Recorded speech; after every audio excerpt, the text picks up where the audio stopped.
बिहार में सियासी संग्राम के ठीक पहले हुए संतों के समागम के बाद अब यूपी में भी महासंग्राम छिड़ने वाला है। चूंकि ओबीसी पार्टी के राष्ट्रीय अध्यक्ष कालीशंकर अब यहाँ भी एक समागम करने वाले हैं, जिसमें तमाम संत जुटेंगे जो पिछड़ी जाति से होंगे। और क्या मांगे हैं उनकी, ये जानने के लिए हमारे साथ कालीशंकर जी खुद हैं। कालीशंकर जी, बहुत बहुत आपका स्वागत है। ये बताइए कि जो आप समागम करा रहे हैं संतों का, क्या उद्देश्य है और ये इसकी क्या ज़रूरत पड़ी आप? भाई देखिए, जिस तरीके से हम तो मानते हैं कि सभी लोग एक तरफ, कहा जाता है हिंदू एक है, हिंदू राष्ट्र एक होना चाहिए। हम कहते हैं ठीक है, अगर हिंदू एक है तो जो पिछड़े ओबीसी हिंदू हैं, उनके जो संत हैं, उनके जो महात्मा हैं, उनके जो कथावाचक हैं, उनके जो पुजारी हैं, उनके जो योगाचार्य हैं, उनके साथ भेदभाव क्यों किया जा रहा है? ओबीसी पार्टी सभी जाति धर्मों का सम्मान करने में विश्वास रखती है, मगर अगर ओबीसी के साथ अत्याचार होता है, ओबीसी के संतों के साथ अत्याचार होता है, ओबीसी के कथावाचकों के साथ, उनके मान सम्मान के साथ दुर्व्यवहार होता है, तो ओबीसी पार्टी कतई बर्दाश्त करने का काम नहीं करेगी। इन्हीं सब परिप्रेक्ष्य का जवाब देने के लिए हम लोगों ने 10 अगस्त को गोरखपुर में, जिसे गोरक्ष नगरी भी कहा जाता है, बाबा गोरक्षनाथ की धरती है, जो एक महान संत थे, जो कभी इन्होंने जातियों में, धर्मों में विभेद नहीं किया। इसीलिए इस धरती पर हम लोग 10 अगस्त को राष्ट्रीय पिछड़ा वर्ग हिंदू महासंगम करने जा रहे हैं, जिसमें पिछड़े वर्ग के हिंदू के साधु, संत, महात्मा, योगाचार्य, कथावाचक, पुजारी अपना आगाज करेंगे कि अगर हमारी राजनीति में जो समता होनी चाहिए, जो हमारी सामाजिक क्षेत्र में समता होनी चाहिए, उसी तरह हमें धार्मिक और आध्यात्मिक क्षेत्र में भी हमको समता का अधिकार मिलना चाहिए। मैं पूछना चाहता हूं, जो लोग कहते हैं व्यासपीठ पर कुछ ऐसे संत महात्मा हैं देश में, वो बोल रहे हैं कि व्यासपीठ पर केवल और केवल ब्राह्मण बैठ सकता है। हम ब्राह्मणों के बड़े सम्मान करते हैं, ब्राह्मण हमारे वहां भी पूजा। इटावा की बात कर रहे हैं आप? इटावा की एकदम इटावा उसमें जुड़ा, केवल इटावा नहीं है भाई साहब, ये तो इटावा आप लोग की कृपा से हाईलाइट हो गया, मगर अन्य जगह छोटे छोटे जिलों में, गांवों में जो पुजारियों के साथ, जो कथावाचकों के साथ, जो योगाचार्यों के साथ पिछड़े वर्ग के जो भेदभाव हो रहा है, वो कौन देखेगा? सरकार भी ऐसा लगता आंख बंद कर चुकी है। मगर जब सरकार आंख बंद कर चुकी है, आपको नहीं लगता है ब्राह्मण वर्ग है वो ये कह रहा है कि जिसको ज्ञान नहीं है उसको उस पीठ पर बैठने का अधिकार नहीं है? और इटावा को भी इसी नज़र से लोग देख रहे हैं। तो आपको मतलब जो वहाँ पर पीठ पे आचार्य बैठे थे वो यादव थे, इसलिए आपको कहीं कष्ट तो नहीं हो रहा है? भाई कष्ट की बात नहीं है। आप किसी भी जाति में, मैं पूछता हूँ, क्या ब्राह्मण जाति में सभी ज्ञानवान हैं? क्या ब्राह्मण जाति में लोग मांस नहीं खा रहे हैं? दावा से कोई कह दे। क्या ब्राह्मण जाति में लोग शराब नहीं पी रहे हैं? तो मैं पूछना चाहता हूं कि क्या जन्म से उनको भले ही योग्य न हो, जो 4 वर्ण बनाए गए, ब्राह्मण, क्षत्रिय, वैश्य, शूद्र, वो अपने कर्म के अनुसार हैं। अगर ब्राह्मण नीच का काम करता है तो वो शूद्र कहलाता है, और अगर शूद्र ज्ञान देने का काम करता है तो वह ब्राह्मण कहलाता है। आपका जिस तरह का आरोप है, आप पूरी तरह शाकाहारी हैं, आप तो यादव समाज से हैं, और इटावा की घटना में उनका जो भी आचार्य बैठे थे उनका आप समर्थन कर रहे हैं।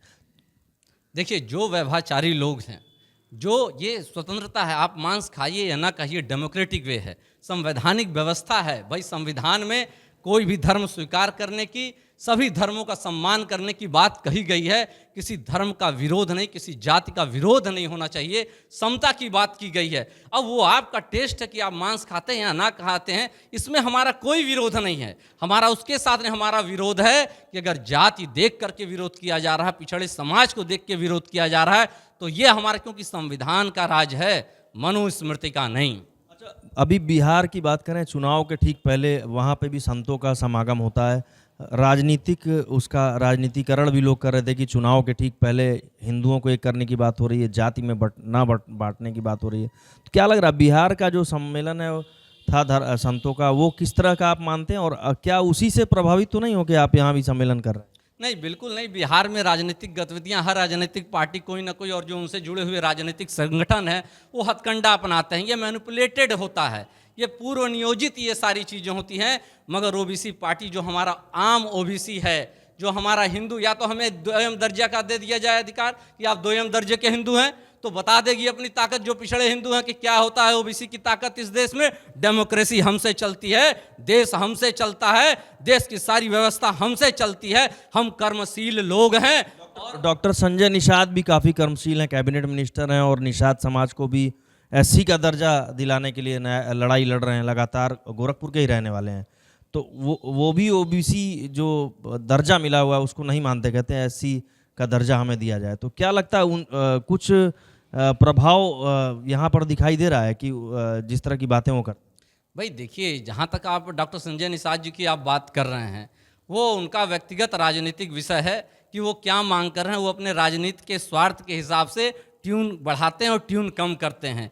मैं पूछता हूँ, निषाद समाज के लिए हमने लड़ाई लड़ी है, लगातार लड़ी है। अभी धर्मात्मा निषाद की हत्या हो गई थी, जहाँ ओबीसी पार्टी ने बढ़ चढ़ के हिस्सा लिया था और वहाँ जाकर के हर तरीके का सहयोग करने का भी काम किया था। मैं पूछना चाहता हूँ कि आज डबल इंजन की सरकार है और आरक्षण वो कहते थे कि 80 में हम डलवा देंगे, निषाद भाइयों को अनुसूचित का आरक्षण दिलवा देंगे, मगर हुआ क्या? केवल 57 और राज कौन कर रहा है ये मुझे कहने की बात नहीं है, आम जनता देख रही है। ओबीसी पार्टी एक नई रोशनी के रूप में उभर के सामने आ रही है, जो ओबीसी एससी एसटी माइनॉरिटी के हक अधिकार के लिए मजबूती से लड़ने का काम करती है। राष्ट्रीय पिछड़ा हिंदू महासंगम आप करा रहे हैं, तो कितनी लग रहा है, कितना समर्थन लोगों का मिलता हुआ दिख रहा है? बिल्कुल जबरदस्त। ये ओबीसी पार्टी का अपना कोई इनिशिएटिव नहीं है। जब पिछड़े समाज के संतों ने, महात्माओं ने, योगाचार्यों ने, पुजारियों ने जब संपर्क किया कि आप ओबीसी पार्टी बनाए हुए हैं, ओबीसी के हक अधिकार की आप बात करते हैं और आज हम लोग का अपमान हो रहा है, क्या हम लोग इस देश के नागरिक नहीं हैं? क्या हम लोग हिंदू नहीं हैं? क्या हम लोग पिछड़े हिंदू हैं? इस नाते हमारा अपमान है, तो संविधान का राज कहाँ? ये तो वास्तव में जो कुछ पंडित या पुजारी कहते हैं कि मनुस्मृति का शासन पहले है, तो हमें तो ऐसा ही लग रहा है, मगर ओबीसी पार्टी संविधान को विश्वास करती है। अच्छा, कुछ लोग इसको भी कहेंगे, राजनीति से जोड़ेंगे, चूंकि 27 का चुनाव आगे है, तो लोग ये राजनीति से जोड़ के भी देख सकते हैं कि काली शंकर जो है करा रहे हैं, तो जरूर कुछ ना कुछ इसके पीछे चीज़ें छुपी होंगी, चूंकि आप राजनीतिक पार्टी के अध्यक्ष हैं। बिल्कुल राजनीति कर रहे हैं हम, खुलेआम मैं बोलता हूँ कि राजनीति कर रहे हैं, मगर राजनीति की परिभाषा क्या होती है ये लोग जान लें। राजनीति असली वो होती है जो आम जनता के लिए, उनके हितों के लिए, उनके कल्याण के लिए की जाती है। तो हम 100% राजनीति कर रहे हैं अपने पिछड़े समाज के लिए।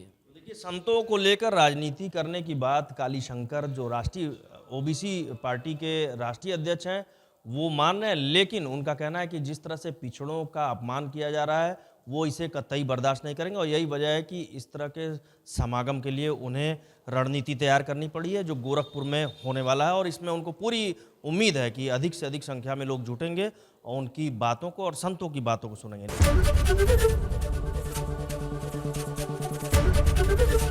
एबीपी गंगा, खबर आपकी, जुबान आपकी।